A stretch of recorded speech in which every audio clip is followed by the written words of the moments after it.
This is Digging Deeper Without the Coalface, brought to you with the support of New South Wales Mining, responsibly mining coal for today and tomorrow, with experts restoring the land after mining at every single mine. And here's your host, Jessica Rouse.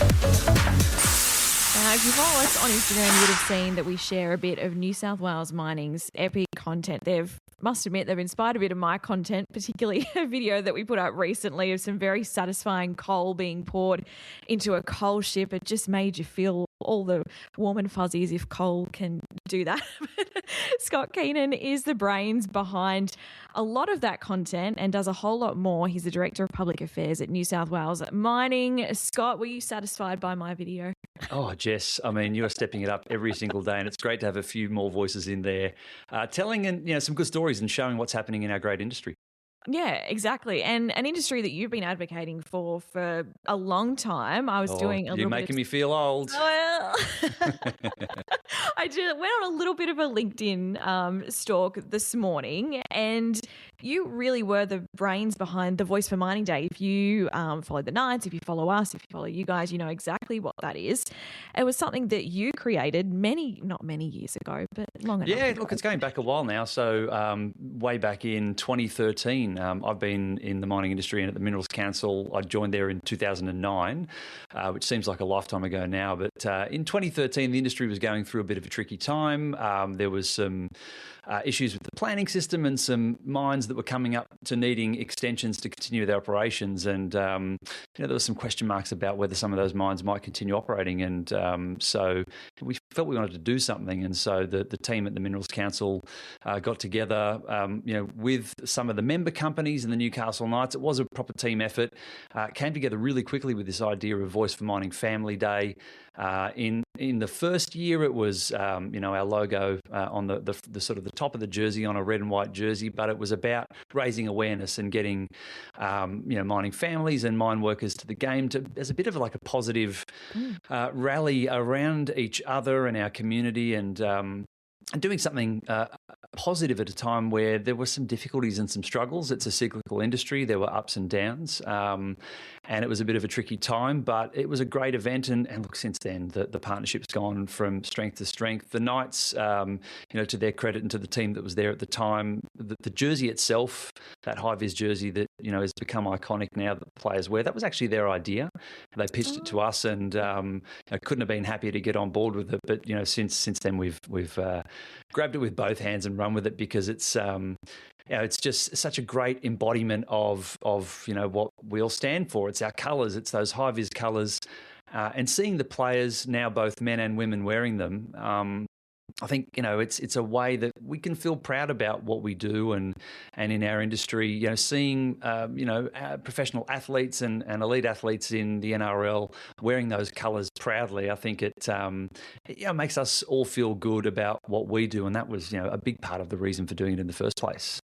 It must be pretty cool, to go from talking about this idea in a boardroom, essentially, and then sitting in the stadium, seeing the boys in the high-vis, seeing the crowd getting behind the high-vis. That must be such a cool feeling. Yeah, doing anything like that. And I love, making things, creating things, bringing ideas to life. I guess that's a big part of what I do, whether it's in social media or advertising or events, or in this case, a grassroots movement around something that we can all get around, the idea of, celebrating all the good things that mining brings to New South Wales and the wonderful work that our miners and that their families do for our state. And Voice for Mining Family Day is just about celebrating, all of those things, getting together, going to the footy. It's what so many of us love doing. And, mining and the footy go hand in hand. So it's a great fun day, which is always a good starting point. But there's always a lot of work and so many moving parts that go into something like this. You would think, the boys chuck on the jersey, we all turn up and watch the footy. And if you're going along as a fan or as one of the mining families that's invited to attend, maybe that's what it feels like. But gee whiz, there's so many moving parts that have to get us to there, and seeing the great work of our team, of our member companies, of the Newcastle Knights, who put a lot of effort into it as well, all coming together and doing the things that we've got to do to create that energy and the fun, and something positive for our industry and our people is it's really rewarding, and it's why we've continued it for so long. Yeah. You could talk all day, I guess, about what exactly goes into building a day like that. But as you say, there is so much. I mean, we see what pops up on social media and what we see on the day, but you and your team are working for months and months and months, in the lead up. There is just so much. Yeah. Oh, look, there is. I mean, sports sponsorships, in a way, and events like this can be as big or as small as you want to make them. So, there are years where we really push the boat out and we do a lot more in social media or content. There might be other years where we've done, big activations at the ground. The first few years we had some really big mining machinery actually brought to the car park outside that Western Grandstand of McDonald Jones Stadium. And so, we had... Glencore were fantastic. One year they brought down on the back of a truck one of their simulators for people to kind of jump in and practice driving mining equipment, which was awesome. And different companies activate in different ways, but we've got to coordinate all of that. And we've got, of course, so many thousands of mine workers and their families coming along to the game too. So getting messages out to them through our mines and through our workforce. There's a fair bit involved in that too. And I mean, look, what we do in the background is it's part of our job. It's what we do. But what we're really looking forward to seeing is, we want to get the word out. We want people to have a great time. We want people to be proud of what they do, and it's a great opportunity for. There's not many times in the year where people who work in mining really get together. People at certain pits probably don't really meet or see people from other pits. They may have worked with them in the past, but not get together in this way. And I suppose Voice for Mining Family Day has become one of those times where you can meet up with friends and family and other footy fans and kind of have that community experience, which in mining is hard sometimes because we're in our sites, we're in our companies, and we're not necessarily always getting to kind of connect with people in other companies and other organisations. Yeah. I feel like the job that you have to promote the good things of the industry and promote the industry in general wouldn't exactly be the easiest thing to tackle. I mean, how do you sit down and navigate what's going to work, what's not going to work, what people are going to accept, for want of a better word, and actually get behind, like the Voice for Mining Family? Yeah, it's a great question, Jess. I mean, I guess we have to think about what's our role, and there's two things that we're really working hard at every day, and that's making sure that the policy environment and the rules around what we do as an industry can work for us, and that they work for the government too. So sometimes there are changes to policy, either maybe the government might be looking to tighten up some rules or to do things differently. For us, maybe we identify an issue and we say to the government, this is something that needs fixing, and so there's that side of what we do, and then the other part is about promoting and I guess educating people about mining, because you use the word acceptance, and I think it's a great word, because often when you're in an industry, and mining's one example, but I'm sure there are people in others too that feel the same way sometimes, where you maybe feel a bit of the negative heat a bit more than what you would if you were outside the industry looking in.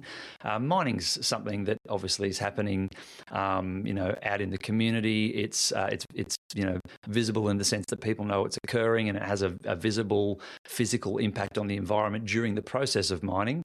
But most people don't know about mine rehabilitation.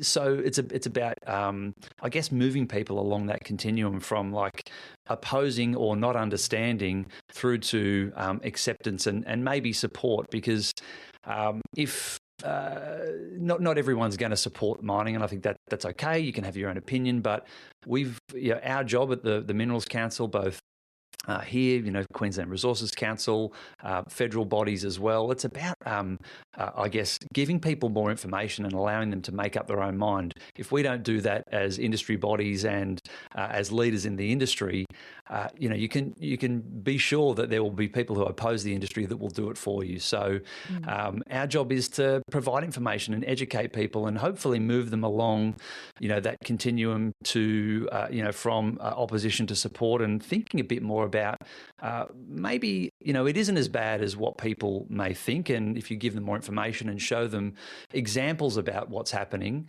to show them that people who work in mining are educated, that they care about what they do, that they're warm and friendly, that they are professional, and they're most people that work in mining, like too, Jess, from spending time on sites and living in the community too, that they're just like everybody else, right? So exactly. If we can kind of break down those us and them barriers, if we can show the science that goes into what we do, and if we can give examples of the good and the bad, all of the things that are happening, it allows people, especially in Newcastle, Sydney, Wollongong, that aren't exposed to mining necessarily as regularly as people who live in mining regions. You're going to give them a better shot of understanding and accepting the industry too, which is important, because it's an industry that operates with the express approval of the state government, and we're mining these minerals. In this case, we're talking about coal, but gold and silver and copper and lead and all of the other minerals that we need for everyday life. We're mining them here in New South Wales, and we do it with the permission of the state, because they're owned by the state, and we pay taxes and we pay royalties to the state government as well. But if everybody opposes mining and is unsure and doesn't feel they can accept what we're doing, the government and members of parliament aren't going to allow it to continue to happen. So that's fair enough. I think it's our job to show how we're doing what we're doing, and to give people some more comfort about how mining's actually occurring in the state, and some of the great people that work in the industry and the great work that they do. Yeah, exactly. I've noticed over the last, 6, 12 months, something that's come up in conversation both down here and up in Queensland as well, is that the mining industry itself and the companies in it seemed to struggle or didn't want to promote themselves and what they do for a long time, whether that was because of the fear of the backlash or fear of people not jumping on board. Without naming names, have you found it difficult to get companies to jump on board with promoting that positive messaging? Every company is different, and every company has its own culture and its own, I guess, flow of communications and what they think is good. But from me and my perspective, I would always recommend getting in and having a go at it, because I think the risk now that you were sort of talking about, it's a lot lower. I think people allow you to make mistakes. People are happy to hear a bit more of an unvarnished kind of version of information. It doesn't need to be polished. It doesn't need to be checked by 10 media advisors. It doesn't need to be necessarily ticked off by a CEO. I think it's about peeling back some of those layers, pulling back the curtain, showing what it's like inside the walls of your mine, beyond the mine gate, or inside your mining related business, because they're most likely places that 99.9% of the population will never ever get to go inside of. So they're relying on Google Earth and photos of your mining your mining operation in your pit, or information that you share and that you communicate out. That's it. That's all people have to rely on. And so, I think that's why you're seeing more companies becoming more open to communicating more, to telling more stories. I think by and large, members of the Minerals Council have been incredible supporters of this big shift to more communications from us, constant campaigning, advertising and social media. What we're doing now is, we've taken some big leaps and bounds in the last 3 or 4 years. Even going back, 3 or 4 years ago, we were making TV ads. You'd go to one company and say, look, we've got this idea. Here's a script that we've developed. It's been tested, in focus groups.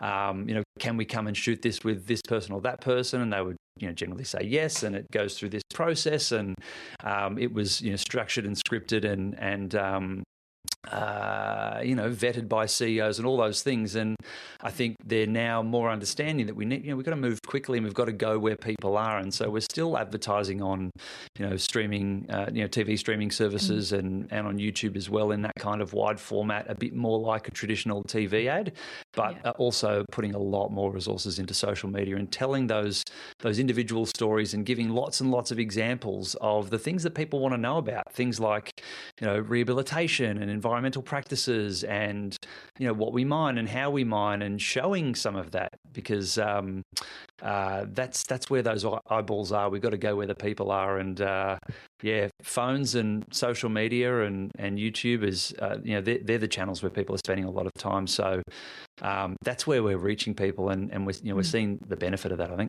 Yeah, you mentioned Google Maps. Funnily enough, last night at a family dinner, my brother had Google Maps up and he was trying to look at, I won't name them, some coal mines and see sort of what was going on. He was like, I can't find anything anywhere else. I'll just zoom in and see how much coal they got on the stockpile and rah.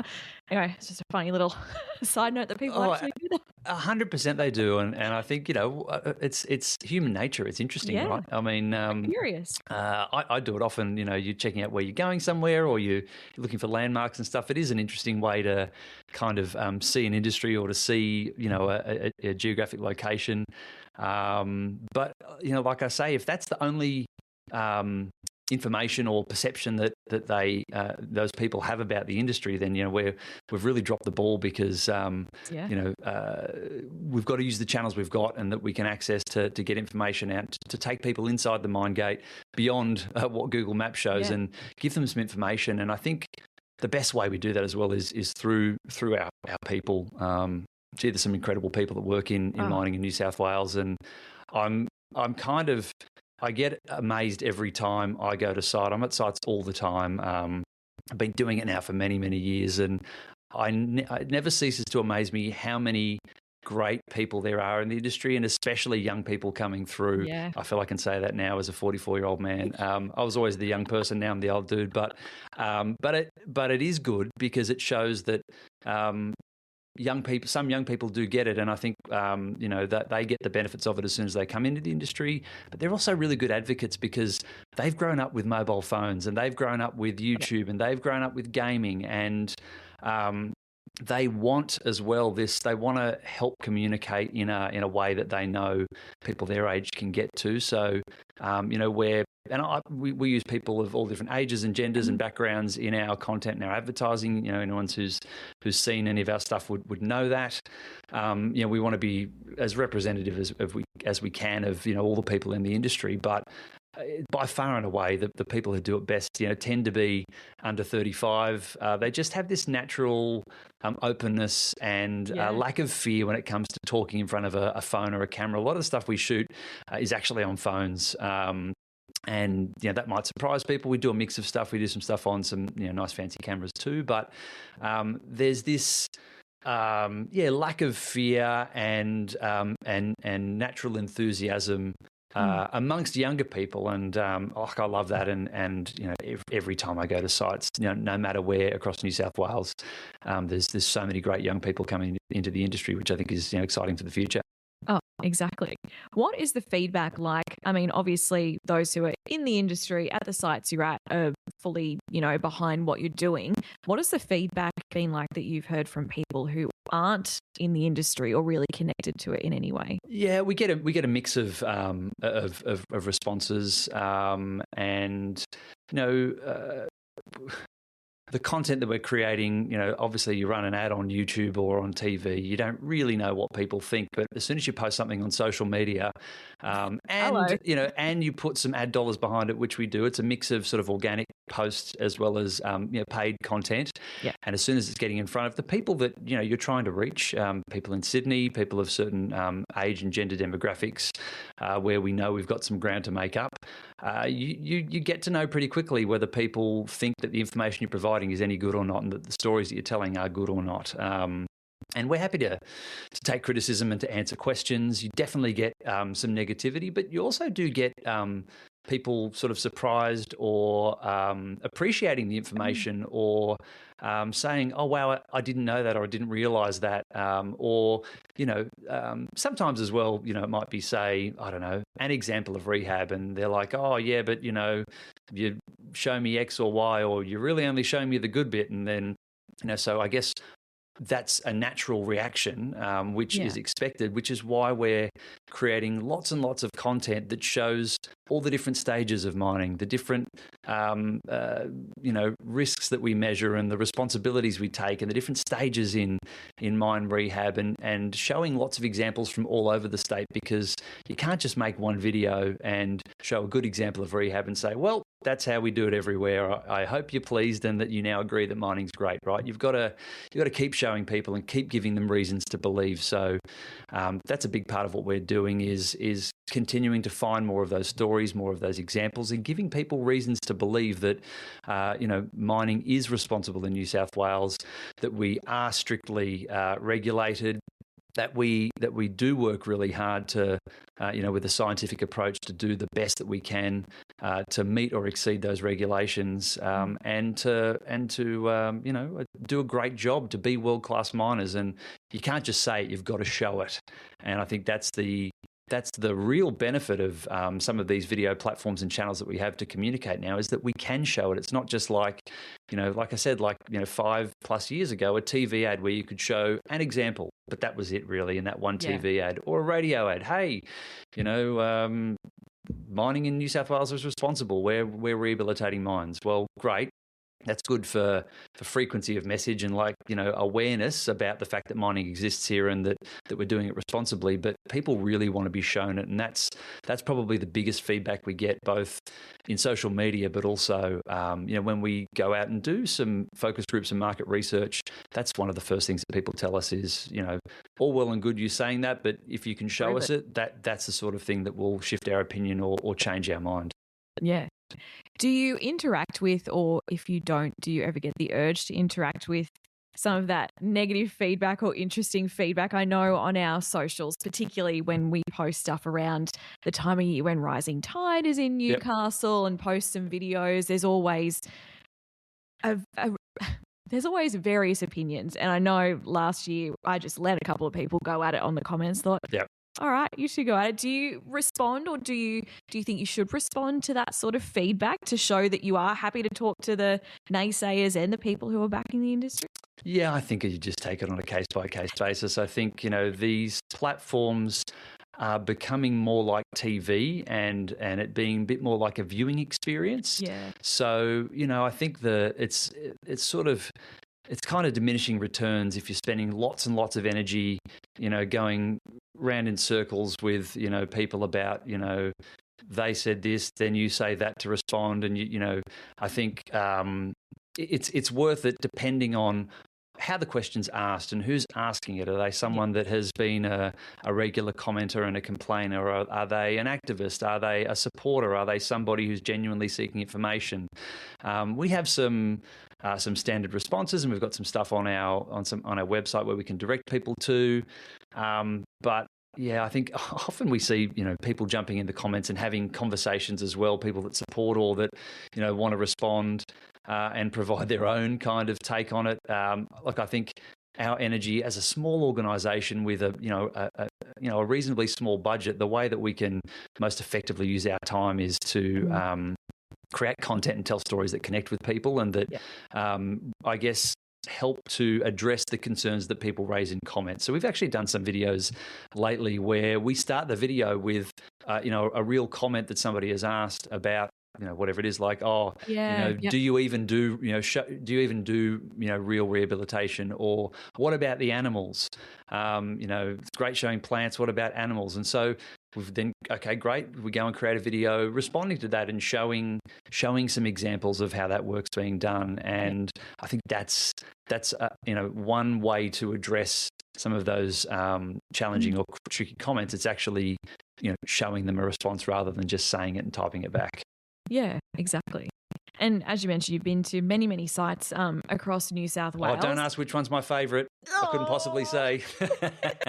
Has there been a favourite experience? Like, have you gone out and seen something that surprised you or been really cool or something that sticks with you? Yeah, look, I mean, the cliche would be saying, all the great people that I've met, and I have, and I've made a lot of friends as well over the years. There's some fantastic people that I love, going back to and seeing, and, some of them you even know their kids, and their kids are growing up and all that sort of stuff. But I think the best experience that I've had, other than probably my first couple of, mine visits where you're blown away by the sheer scale and size. I remember going to Mount Arthur back in 2009, 2010 with my little, DSLR camera and my high-vis vest, before I had my full kit. And there's a picture of a very, baby-faced me kind of taking photos there. And it was a lot of fun, just seeing that scale and being able to kind of, look at it through a lens and start to understand what I was becoming part of and what I would be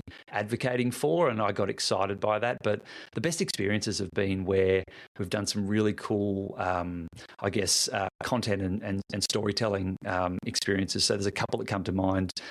We did as far as I'm aware, the first ever live underground radio show in the country, potentially in the world. We took Triple M Newcastle underground, their breakfast show. We did a 2.5-hour broadcast underground from one of the crib rooms at a coal mine in Lake Macquarie, which was a lot of fun. We did the first hour or so up on the surface, and one of the hosts, there was three, did get quite nervous about going underground. It was about a 25-minute ride in the drift car down to the broadcast point, and they were quite nervous. It's Tanya Wilkes. She said on air that she was very nervous, so I'm not giving anything away. But I thought for a moment there maybe she might not follow through and actually come down for the show, which would have been a little bit tricky. But she did, and when she got down there, she realised it wasn't quite as scary as what she thought it might be. But that was pretty incredible. We even had a musician come down and do a live musical performance at the end of their show, which was really great. And we also did a year or two later, we took Sky News underground at a mine out west of Lithgow. It was Centennial's Airlie coal mine. Yep. And we did a live full hour of television at 8 p.m. on a Sunday night. It was the TV host. We had the lights, the cameras, a crew of about 5 people from Sky. We had the New South Wales Deputy Premier. We had a former federal government minister down there as well, and a number of workers. And we did live TV. Again, I'm pretty sure it's the first time it's been done from an operating underground coal mine. So, there's been others like that too, but they're the ones that stand out because they were firsts, and I've done a lot of firsts in this job. And they're 2 firsts that I'm pretty sure nobody else has done, and brought a lot of energy to what we do and a lot of fulfillment for me, and got us in front of and got to a place where we could tell some really great stories about our industry and give people in media experiences that they wouldn't have had themselves otherwise. And it was so fun to do that. They were 2 really great experiences. I think it's great to get people like that in the media who are being watched, listened by so many thousands and thousands of people, because then they have that experience and they can see the positives and they can share that experience in the time that they had. I mean, I was never really in the mining industry before I started working in Muswellbrook, but I remember I was actually looking back at the photos last night, the first time I went underground at Yulin. Yes. And it was the coolest experience, and I still talk about it to this day. Is that your favourite? Oh, maybe. I don't know. I've only been underground once, so it's my favourite underground experience. Yeah, fair enough. But it's just to have people like that to be able to talk about what they did and the people they met and the stories they heard would do wonders for the positive message and that narrative of the mining industry. What do you see as someone from the outside looking at what we do and the stories that we're telling? What does it look like from your perspective? I mean, I think it's fantastic. I think it's so personable. And as you say, in today's age of TikTok and Instagram and people scrolling through and watching videos, to be able to see that real people doing real things, that it's it's something you can relate to, and it's something tangible, which I think is really important for that narrative. I know you've had a couple of people on last year on the show that work in mining and do content creation and make videos talking about what they're doing, but often they're people who have left the industry or who have made their way.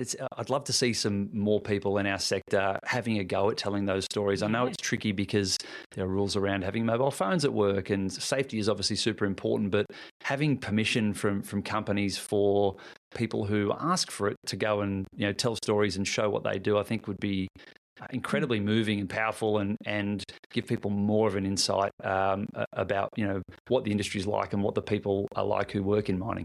Yeah, and I think it's great that we're seeing Sienna Mellon up in Queensland was one. She's not in the industry anymore, but there's a young girl who's a sparky at a mine in Queensland, and while she doesn't show anything on her social media working at site, she talks a lot about her day and what she did, and she's a fly in, fly out, so that experience too, which is just as good. I mean, it's great content. It's part of the story, and it's part of giving people a feel for what it is that you're doing. Even like stuff like this is great too. Obviously, being able to talk to people who are from the sector. And I know that your audience is primarily probably people in mining. But I remember you did a panel at the New South Wales Mining Conference last year, and I think you had 3 or 4 people under 30 on the panel, and I reckon it was the best episode you've done. It was just hearing their kind of unvarnished take.